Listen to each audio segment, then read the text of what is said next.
கிறிஸ்துவுக்குள் அன்பானவர்களே, உங்களை இயேசுவின் நாமத்தில் வாழ்த்துகிறேன். தினம் ஒரு தியானம் என்றதுல யாக்கோபு 1, யாக்கோபு 2வது அதிகாரம் நம்ம தியானம் பண்ணியிருக்கோம். உண்மையில் அது மிகவும் ஆசீர்வாதமாக இருந்தது. இன்றைக்கு இந்த வீடியோவில் நான் என்ன லிங்க் கொடுக்குறேன்னா, யாக்கோபின் அதிகாரம் 3 விசேஷித்த ஒரு அதிகாரம்.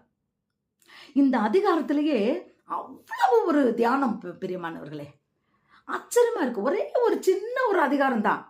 ஆனா அந்த அதிகாரத்தில் நாம் தியானம் பண்ணுகிற சத்தியம் நம்மளை முற்றும் பரிசுத்தப்படுத்தி நீதிமானாக்கி சமாதானத்தின் விதைகளை சமாதானத்தை விதைக்கிறவர்களாய் நம்மை மாற்றுகிறது, நம் சந்ததியை ஆசீர்வதிக்கிறது.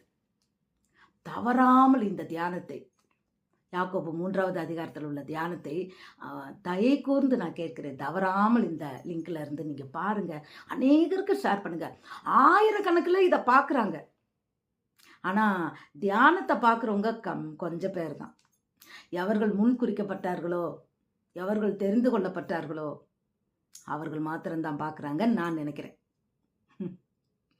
ஆம்பிரியமானவர்களே, பாருங்கள், அநேகருக்கு இதை ஷேர் பண்ணுங்கள். நிச்சயமாக இது ஒரு பிளஸ்ஸிங்ஸ். நம்ம இதை தியானம் பண்ணும்போதே நாம் பரிசுத்தமாகவும், நிச்சயமாக நான் மட்டும் இல்லை, நம் சந்ததிக்கு இது ஆசீர்வாதமாய் மாறும். நாவை குறித்து எழுதியிருக்கிறது, பரிசுத்தத்தை குறித்து எழுதியிருக்கிறது. நிச்சயமாக இந்த யாக்கோபு 3வது அதிகாரத்து தியானத்தை முழுவதும் கேளுங்கள், ஆசீர்வாதத்தை பெற்றுக்கொள்ளுங்கள். இந்த தியானத்தை அநேகருக்கு அனுப்புங்க. தொடர்ந்து என்னோடு இணைந்திருங்கள். ஒருத்தர் கேட்டார், எனக்கு 10 கற்பனைகளை நீங்கள் இதை மாதிரி வீடியோ போடுங்கன்ட்டு. நான் போட்டிருக்கேன் பிரியமானவர்களே. அது இன்னொரு வீடியோவில் போட்டிருக்கேன்.